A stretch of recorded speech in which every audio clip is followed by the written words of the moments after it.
Selamat sejahtera, kami dari kumpulan Anom akan pembentangan dengan tajuk kes rasuah antara peniaga emas Renca Jarrah dengan Menteri Ekonomi Turki dan pegawai bank kerajaan. Salam sejahtera semua, saya Winnie. Saya bentangkan satu skandal rasuah yang mencetuskan kegemparan di Turki pada Desember 2013. Skandal ini melibatkan Renca Jarrah dan pegawai tinggi Turki yang dituntut merancang pelan untuk mengelakkan skandal antarabangsa dengan menukar ekspor minyak Iraq kepada emas. Skandal melibatkan suapan besar 45 hingga 50 juta euro dan memasang 3 menteri termasuk Caraya meletak jawatan, mencetuskan ketidakpuasan dan protes masyarakat. Pertetahan cara menarik perhatian antarabangsa khususnya di Amerika Syarikat. Pembicaraan ini menjadi fokus hubungan antarabangsa dan usaha anti rasuah, menyoroti impak negatif rasuah dan keperluan tindakan segera serta meningkatkan keterusan dan accountability kerajaan. Terima kasih. Sekarang kita beralih kepada latar belakang kes. Kes rasuah dan penyelundupan emas haram yang melibatkan Reza Zarrab di Turki telah menjadi isu kontroversi utama pada era pemerintahan Recep Tayyip Erdogan. Kes Reza Zarrab merupakan individu paling berpengaruh dalam industri perdagangan emas haram di Turki pada tahun 2010. Beliau dikatakan mempunyai hubungan amat rapat dengan Perdana Menteri Erdogan dan beberapa menteri utama kabinet Turki. Zarrab telah terlibat dalam penyelundupan emas berskala besar dari Iran ke Turki secara haram melanggar sekatan ekonomi yang dikenakan oleh PBB terhadap Iran, ekoran program nuklear mereka yang mencurigakan. Dalam usaha memudahkan aktiviti penyelundupan ini, Zarrab dipercayai menyalurkan puluhan juta dolar rasuah kepada pegawai kerajaan dan Bank Pusat Turki. Walaupun berdepan tuduhan rasuah dan salah guna kuasa, Zarrab dan rakan-rakan dilindungi oleh pihak atasan kerajaan dan parti pemerintahan Turki ini menimbulkan tuduhan amalan rasuah sistemik di bawah pemerintahan Erdogan. Akhirnya, skandal rasuah yang melibatkan Zarrab menjadi antara faktor utama yang menyumbang kepada meletusnya protes Gezi 2013 terhadap rejim Erdogan di Turki. Saya Kim Ju dengan mention number 79076. Faktor kesalahan pertama adalah tidak berintegriti. Integriti menurut Kamus Dewan Bahasa melibatkan kejujuran, ketulusan, kesempurnaan dan keutuhan.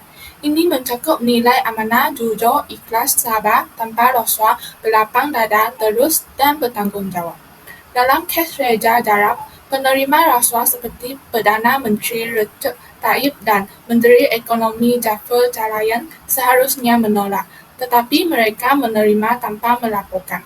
Individu berintegriti rendah cenderung terlibat dalam rasuah. Memaafkan kelemahan pegawai awam, terutama dalam hubungan kuasa antara pihak berkuasa dan syarikat. Rasuah melibatkan syarikat atau kontraktor untuk keuntungan bersama dan terjadi antara pihak tanpa integriti. Faktor kesalahan kedua adalah kesempatan korupsi. Kesempatan korupsi adalah faktor krusial yang mendorong praktik rasuah melibatkan celah dalam sistem atau lingkungan yang dimanfaatkan untuk keuntungan peribadi. Kurangnya transparansi dan pengawasan dalam institusi pemerintah seringkali menciptakan kesempatan korupsi dengan risiko pelaku rasuah tidak diidentifikasi kesempatan korupsi. Kajian kes Reza Zarrab menunjukkan pembayaran besar kepada bekas Menteri Ekonomi Jafar Chalayan sebagai rasuah untuk menghindari sekatan Amerika Syarikat terhadap Iran, menyoroti dampak kesempatan korupsi dalam praktik korupsi tersebut. Nama saya Eric dan saya akan membentangkan tentang faktor kesalahan yang seterusnya. Faktor kesalahan yang ketiga ialah undang-undang yang lemah. Beberapa faktor mungkin mengakibatkan kecacatan undang-undang. Pertama sekali, mungkin suka untuk melaksanakan undang-undang apabila rasuah ditarifkan dengan cara yang tidak tepat atau mengelirukan. Situasi itu berlaku disebabkan mungkin ada kelemahan dan tafsiran kes rasuah. Kedua, keberkesanan undang-undang boleh dikurangkan dengan hukuman yang tidak setimpal dengan keseriusan pelanggaran. Pesalah rasuah mungkin tidak berasa gentar atau terbeban dengan kesan undang-undang jika penalti yang dikenakan tidak menjejaskan masa depan mereka. Ketiga, kegagalan untuk mengambil tindakan terhadap pihak berkuasa rasuah mungkin disebabkan oleh halangan kepada penguasaan undang-undang, seperti kehadiran pengaruh politik yang menghalang proses penyiasatan atau kekurangan anggota penguasa undang-undang. Faktor kesalahan yang keempat ialah kejahilan dalam ilmu agama. Pada peringkat individu, kekurangan pemahaman tentang nilai etika dan moral yang terdapat dalam ajaran agama boleh memburukkan lagi tingkah laku yang tidak beretika termasuk amalan rasuah. Di peringkat institusi, Kejahilan tentang prinsip kepimpinan yang baik dan sesama dalam konteks agama boleh menjejaskan tabir urus organisasi dan memudahkan amalan rasuah yang tidak dapat dikesan. Selamat petang semua, nama saya Adam. Saya akan membentangkan kaitan kesalahan zarab dengan akta dan undang-undang. Jadi yang pertama, tindakan zarab melibatkan penyalahgunaan akta kuasa ekonomi dan peraturan transaksi Iran. Beliau mengelakkan sekatan yang telah ditetapkan, melanggar undang-undang yang sedia ada untuk mengawal perdagangan. Seterusnya adalah Undang-Undang 18 US Code Section 1349. Jadi melalui kod ini, tindakan zarab berkaitan dengan penipuan bank yang memberi risiko kepada keselamatan sistem kewangan global. Tindakan beliau melanggar undang-undang dan beliau juga memanipulasi sistem kewangan yang boleh memberi kesan serius kepada integriti dan keselamatan kewangan secara global. Dan akhir sekali adalah perbuatan beliau akan menyebabkan keperluan dan yang segera untuk memperbaiki keselamatan dan integriti sistem kewangan global. Pihak-pihak yang bertanggungjawab perlu memastikan penguasaan undang-undang yang tegas supaya perkara yang tidak diingini tidak akan berlaku lagi pada masa akan datang. Jadi sekian, terima kasih. Keterlibatan tinggi Perdana Menteri Erdogan dan Menteri Kabinet Utama menegakkan perlunya reformasi berdalam dalam pemerintahan. Pengaruh sosialnya menciptakan perpecahan dan kebencian berubah pandangan terhadap kepercayaan politik. Sementara kebebasan atau hukuman ringan bagi terlibat dalam kes ini menurunkan kerangan terhadap keadilan sistem undang-undang. Meskipun berbicu dorongan untuk perubahan dan keterbukaan, kes ini juga menolong mengambil bahagian aktif masyarakat dalam publicity untuk keadilan, transparansi dan akuntabilitas dalam pemerintahan, menguatkan tekad individu untuk menjuang demi perubahan sosial positif. Saya Jimmy, saya akan tuliskan implikasi kepada organisasi. Implikasi yang pertama ialah kecekapan organisasi terjejas. Kecekapan organisasi terjejas akibat model digunakan bagi tujuan rasuah. Contohnya, wang hadiah dan naik pangkat adalah media yang digunakan dalam aktiviti rasuah. Situasi ini akan menyebabkan organisasi menghadapi masalah terutamanya kekurangan modal dalam perkembangan organisasi. Menurut kajian kes, Raja Zarab telah memberi rasuah kepada Menteri Ekonomi dan Perdana Menteri untuk memanfaatkannya daripada sekatan ekonomi oleh Amerika Serikat. Implikasi yang kedua ialah reputasi organisasi terjejas. Sekiranya sesebuah organisasi mengalami kes rasuah, maka ia akan menghilangkan kepercayaan daripada pelanggan dan juga pelapor. Komen negatif daripada pelanggan dan pelapor berpotensi dalam menjejaskan reputasi organisasi. Ini juga akan menurun nilai saham organisasi secara langsung dan juga membawa kesusahan dalam rekrutmen organisasi. Menurut kajian kes Raja Zarab, tindakan rasuahnya mungkin membawa kesan sebegini terhadap syarikat. Bagi implikasi negara pula, implikasi yang pertama ialah pertumbuhan ekonomi terjejas. Menteri Ekonomi membantu Raja Zarab daripada sekatan ekonomi telah menjejaskan sektor perniagaan. Tindakan ini akan menghilangkan kepercayaan pelapor asing dan menimbulkan ketidakpuasan dalam kalangan peniaga. Kehilangan kepercayaan pelapor asing akan menyebabkan pelapor asing langsung terhadap sesebuah negara menurun. Implikasi yang kedua ialah sistem pemerintahan negara menjadi lemah. Sistem pemerintahan negara menjadi lemah disebabkan oleh kelemahan undang-undang. Penjenayah yang melibatkan rasuah tidak mendapat hukuman yang sepatutnya.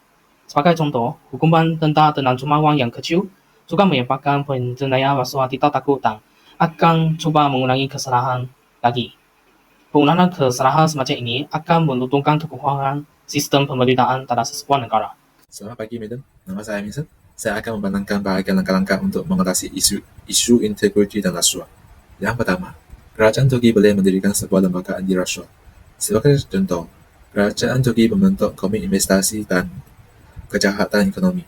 Komite ini bertujuan untuk merancang, menyelidik dan memberantas berbagai korupsi dan rasuah. Penubuhan lembaga ini memberikan satu alat yang efektif bagi kerajaan Turki untuk mengkoordinasi penyelidikan anti rasuah dan kejahatan ekonomi. Di samping mengkurangkan hambatan pertukaran informasi dan kerjasama antara lembaga yang ada.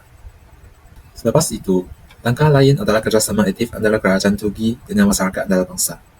Satu tindakan dalam konteks ini adalah menandatangani dan memastikan keserasian dengan Konvensyen Pertubuhan Bangsa-Bangsa Bersatu menentang rasuah. Konvensyen ini melibatkan kerjasama dalam aspek perkongsian maklumat, kerjasama penguasaan undang-undang, dan juga bantuan kehakiman. Dengan pertukaran maklumat yang cepat dan terus, negara lain termasuk Turki dapat memahami dengan lebih baik terhadap butiran kes serta menyelaraskan penyiasatan secara bersama-sama. Akhirnya, mereka dapat menangani kes rasuah yang melibatkan lintas tempatan dengan lebih efektif. Seterusnya, langkah lain adalah kerajaan Turki membangunkan aktiviti pendidikan awam. Sebagai contoh, kerajaan boleh menggunakan platform media sosial secara kreatif untuk menyampaikan maklumat melawan rasuah. Kerajaan Turki boleh menyampaikan kesan buruk rasuah secara hidup dengan membuat animasi atau kartun yang menarik. Selain itu, kerajaan juga boleh menjalankan kursus pendidikan interaktif dalam talian. Pihak kerajaan dapat menggunakan teknologi realiti maya untuk menunjukkan kes rasuah secara nyata. Aktiviti-aktiviti seperti ini bukan sahaja meningkatkan interaktif pendidikan, malahan memberikan masyarakat memahami kesan buruk rasuah dengan lebih mendalam. Sekian, terima kasih. Seterusnya saya akan pass to next presenter. Hai, nama saya Christina. Seterusnya, langkah memberikan pendidikan kepada masyarakat umum tentang amalan rasuah juga salah satu langkah yang dapat menangani isu integriti dan rasuah. Seperti yang kita sedia maklum, kepentingan pendidikan agama dan moral tidak boleh dipertikaikan dalam menangani isu integriti dan rasuah. Selain itu, ajaran daripada agama dan pendidikan moral juga dapat membantu masyarakat dalam membanteras budaya amalan rasuah sehingga ke peringkat akar ubi. Oleh itu, jika pendidikan agama dan akhlak yang mencukupi diterima sejak kecil, seseorang itu berkemampuan untuk memastikan keutuhan masyarakat terpelihara sepenuhnya. Seterusnya adalah penggunaan media massa semasa menangani isu integriti dan rasuah. Media massa memainkan peranan yang amat penting kerana media massa mungkin menjadi senjata yang kuat untuk meningkatkan kesedaran, menggalakkan ketulusan dan menggariskan kepentingan integriti dalam masyarakat.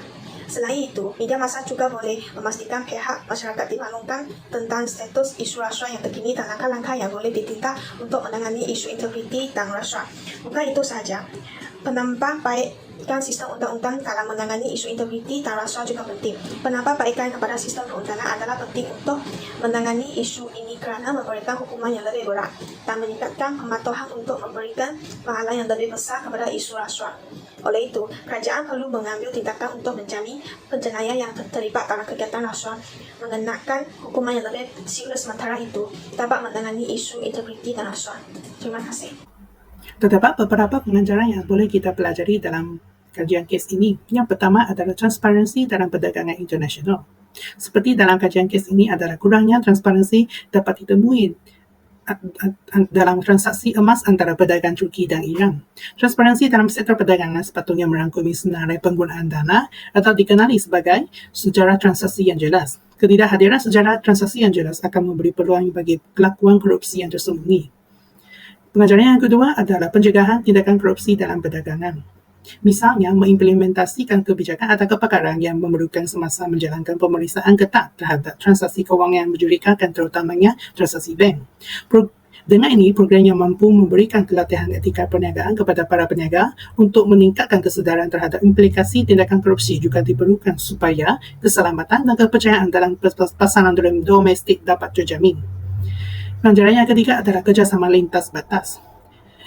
Ini sekiranya Turki tidak ingin bekerjasama dengan Iran, maka tindakan antara Reza Zarrab dengan pesalah lain tidak dapat dikesan.